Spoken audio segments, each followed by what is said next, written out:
Na batalha de hoje, teremos Shiva, que é um deus hindu da destruição e dança em Shumatsu no Valkyrie, versus Saitama, o principal protagonista de One Punch Man e herói mais poderoso da obra. Quem será o mais forte? Vamos descobrir isso após uma análise de feitos, citações e habilidades de ambos os personagens. Antes de começar, deixe o like e se inscreva no canal para me apoiar a fazer mais vídeos como esse, especialmente vídeos de batalha, que vocês estão gostando. Hoje, estamos trazendo uma batalha que não envolve personagens de One Piece, então não deixe de comentar alguma coisa para fazer o vídeo não ser deixado de lado por não ter o conteúdo principal daqui, e alcançar mais gente que gosta dessas obras. Com isso dito, vamos para a análise do Saitama e suas habilidades. Após treinar durante 3 anos, Saitama se tornou extremamente forte fisicamente, quebrando seu limitador para poder evoluir além dos limites humanos. Após a batalha contra Garou, ele mostrou alguns hacks interessantes, como interação não física, sendo capaz de tocar em portais, lembrando que o fato do Saitama conseguir agarrar portais não é um feito de força ou de Tom Force, e sim um feito puro de interação não física, uma habilidade comum entre personagens de animes. Saitama tem viagem no tempo, controle corporal e manipulação de matéria a nível subatômico e manipulação de antimatéria, viajando no tempo através da manipulação de suas próprias partículas subatômicas e antipartículas, revertendo a causalidade e encerrando sua luta contra Garou antes mesmo de começar. Saitama tem resistência à telecinese, resistindo a um ataque de Tatsumaki, que mal conseguiu levantar o Saitama apesar de ela ter produzido força suficiente para mandá-lo para o espaço. Ele também tem resistência a altas temperaturas, resistindo ao ataque da fissão nuclear do Garou, sendo que isso teria cerca de 100 milhões de graus, e também resistiu à explosão de raios gama, que produz cerca de 1 bilhão de graus. Resistência a baixas temperaturas também entre suas habilidades, resistindo à temperatura da superfície de Io, que tem aproximadamente menos 130 graus. Ele também tem resistência à radiação por conta das explosões de raios gama. O Saitama também tem a evolução exponencial, e é bom reparar que ela é ativada apenas quando o Saitama experimenta um surto de emoção. E como o Saitama quebrou seu limitador, ele pode evoluir indefinidamente desde que cumpra essa condição. Agora, podemos abordar os hacks principais do Shiva. Esse personagem, na verdade, possui uma baixa quantidade de habilidades. A primeira delas é a criação. Com isso, o Shiva cria mundos após destruir eles. E na cultura hinduísta, mundos se refere a universos. Shiva destrói universos e cria um novo, e eu vou abordar melhor sobre isso em outra parte do vídeo. Por último, Shiva tem o Tandava Karma, onde ele literalmente faz o seu próprio corpo entrar em combustão, o que dá a ele hacks de manipulação de calor e manipulação de fogo e resistência a ambos, por resistir essas chamas por longos períodos de tempo, lembrando que essas chamas são o que dá a ele a capacidade de destruir e recriar o mundo das cinzas.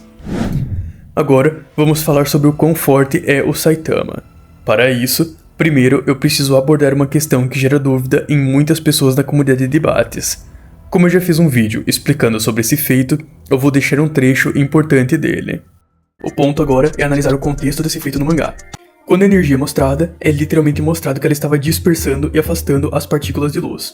Isso não é suposição porque é literalmente mostrado que a luz das estrelas estava se afastando e sendo dispersada, e nesse momento, a energia ainda não tinha sido redirecionada. Ainda antes do Blast conseguir mudar o vetor, é mostrado que não tinha luz no centro da energia, e é deixado explícito que estava dispersando a luz ao redor. Quando o Blast começa a redirecionar a energia, um clarão muito forte é mostrado no céu, e simplesmente não existem estrelas na imagem. Isso é realmente importante. A intensidade da luz simplesmente torna impossível enxergar as estrelas, e isso realmente faz sentido. Se retirássemos a atmosfera terrestre, se tornaria inviável enxergar estrelas durante o dia, pois a luz solar iria ofuscar totalmente a luz das estrelas, impedindo de chegarem na nossa visão. Da mesma forma, nesse quadro, a intensidade da luz da energia gerada pela colisão de Saitama e Garou sendo redirecionada é tão brilhante que é impossível enxergar estrelas ao fundo. Agora, vamos simplesmente analisar esse quadro. A energia aqui está sendo refletida, ela passa da Terra e da Lua, e o que acontece no quadro de baixo? Ela explode de forma omnidirecional. Para vocês entenderem o que eu quero dizer, eu vou deixar essa imagem como representação. A energia foi refletida, percorreu uma certa distância e explodiu para todos os lados. Ou seja, é impossível que ela tenha alcançado as estrelas e aberto um rombo das galáxias. Se fosse assim, a energia era omnidirecional. Então ela deveria ter explodido o universo inteiro ao seu redor. Ela não simplesmente foi em uma direção. A energia dispersou e afastou os fótons. Como eu disse anteriormente, é visível que a intensidade da energia está afastando os fótons de luz. E mudar a localização da luz faria nossa visão enxergar como se as estrelas estivessem em outro lugar. Como eu mostrei anteriormente, a energia explodiu de forma omnidirecional enquanto desviava os fótons, e sem a luz, não é possível enxergar as estrelas. Na verdade, isso faz bastante sentido, pois geralmente, o Murata não desenha estrelas tão próximas das outras, então faz sentido que ele tenha desviado os fótons para que as estrelas parecessem estar todas uma ao lado da outra. A segunda possibilidade é que a energia gerada pelo Saitama e Garou foi forte o suficiente para dobrar e distorcer o espaço, o que também faria sentido visto que a luz estava deixando de ser visível por onde a energia passava. Por último, o que refuta totalmente essa tese é o fato de que se realmente eles tivessem destruído estrelas a 13 bilhões de anos-luz da Terra, por exemplo, nós continuaríamos vendo as estrelas, e levariam 13 bilhões de anos até a luz final das estrelas chegar até nós.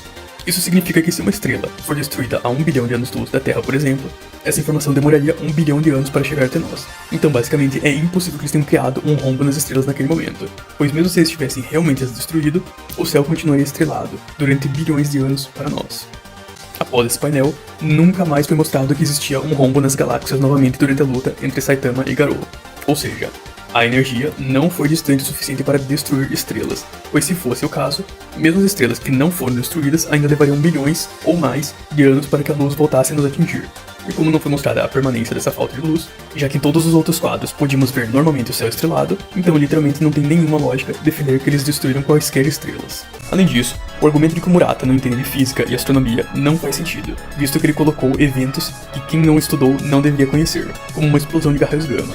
Bem, como puderam ver, todas as evidências apontam para o Saitama e Garou não terem destruído estrelas, e eu vou trazer algumas evidências extra disso para provar isso de forma definitiva. A maioria das pessoas acha que essa borda do ataque é a que destruiu estrelas, mas isso é impossível, já que mais tarde nos é mostrado novamente isso a partir da visão do Garou e as estrelas estão lá. E é interessante reparar que é o mesmo exato ângulo, pois podemos ver a cratera do God na Lua com o mesmo ângulo.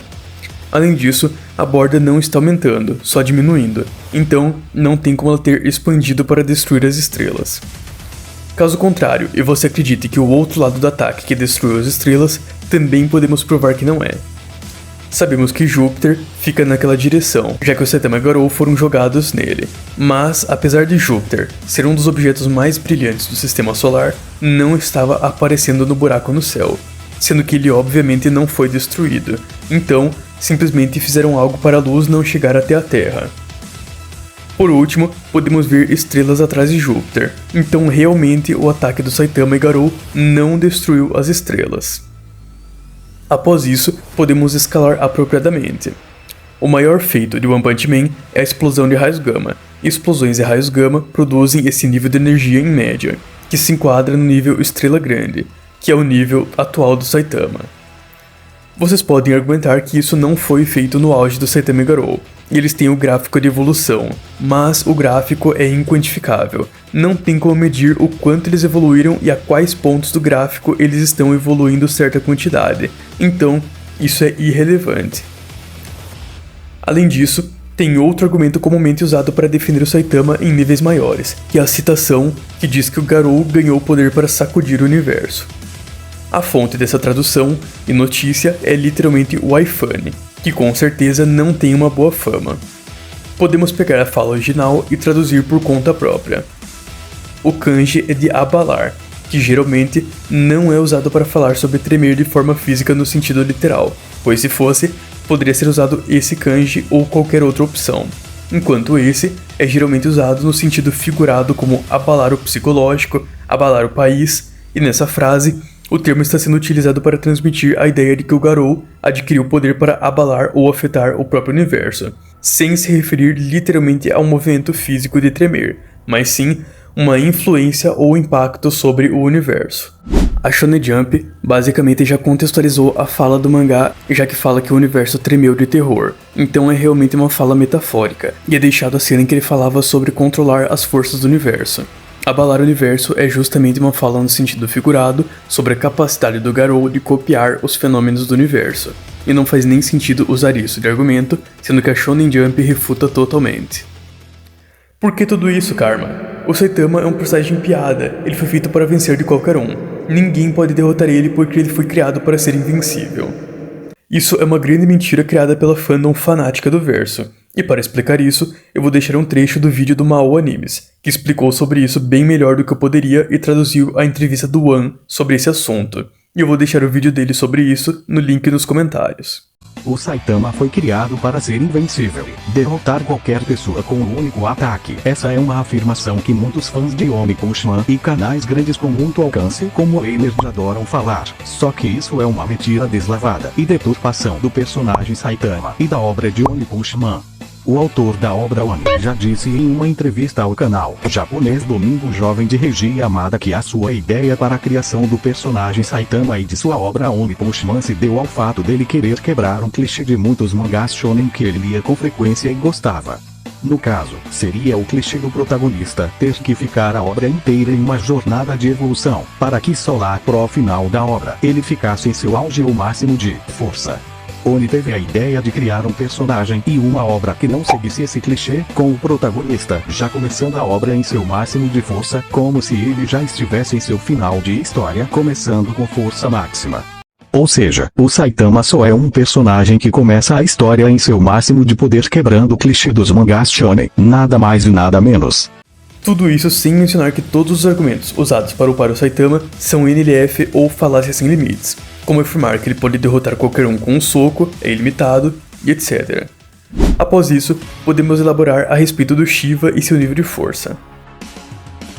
No mangá, após afirmar que ele cria casualmente um mundo e o destrói, é dito que Shiva é o deus da destruição do universo, e como eu expliquei anteriormente, no hinduísmo, mundo se refere ao universo. Sendo o senhor da dança, acredita-se que a dança favorita de Shiva seja o Tandava. Os estudiosos hindus descrevem essa dança como a dança da morte.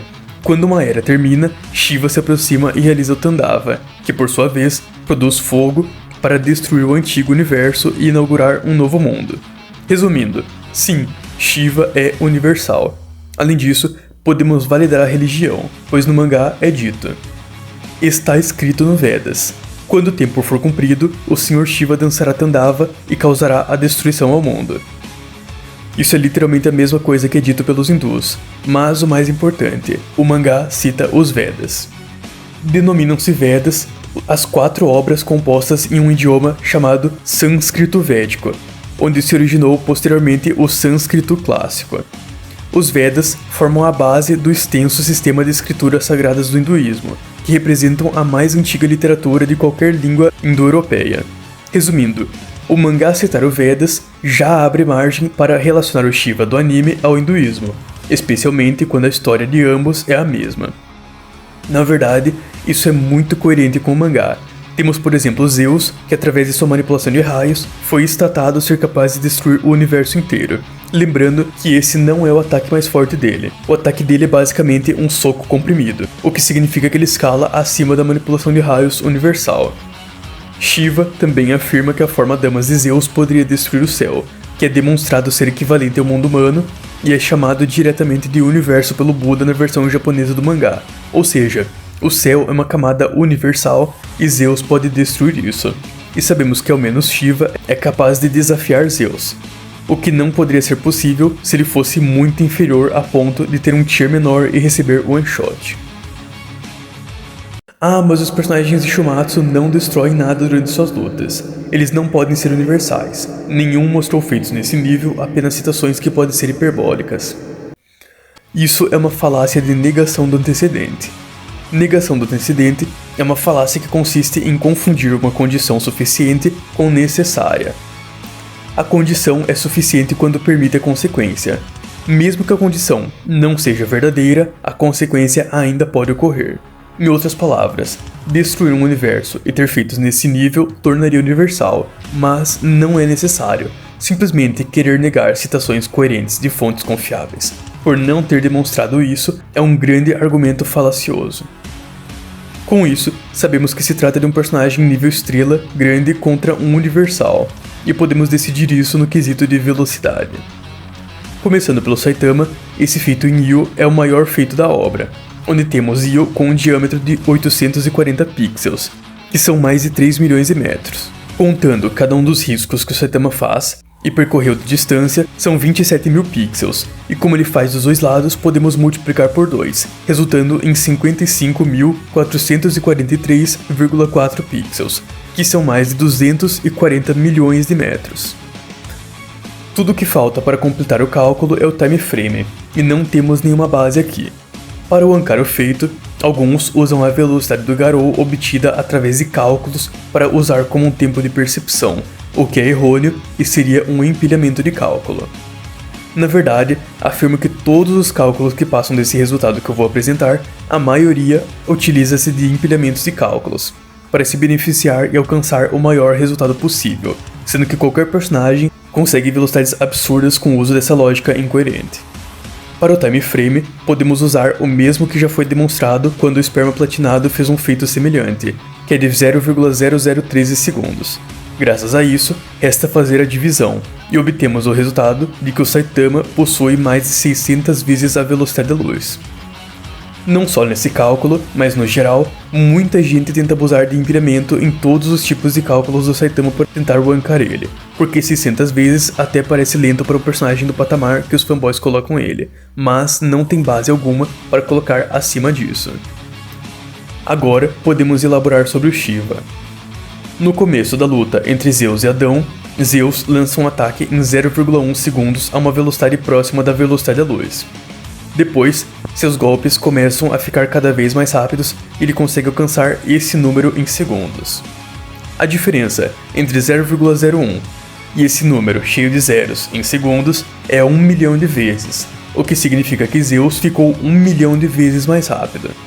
Sublight Speed ou subluz significa 25% da velocidade da luz de acordo com essa fonte, o que significa que o soco inicial de Zeus possuía 1/4 da velocidade da luz e evoluiu 1 milhão de vezes, e multiplicando pela 1 milhão de vezes, obtemos 250 mil vezes a velocidade da luz. A maioria do verso se escala através da velocidade da percepção do Ares, já que ele acompanhou esses movimentos. Enquanto personagens como Poseidon, Buda e Tesla se mostraram rápidos demais até mesmo para ele acompanhar.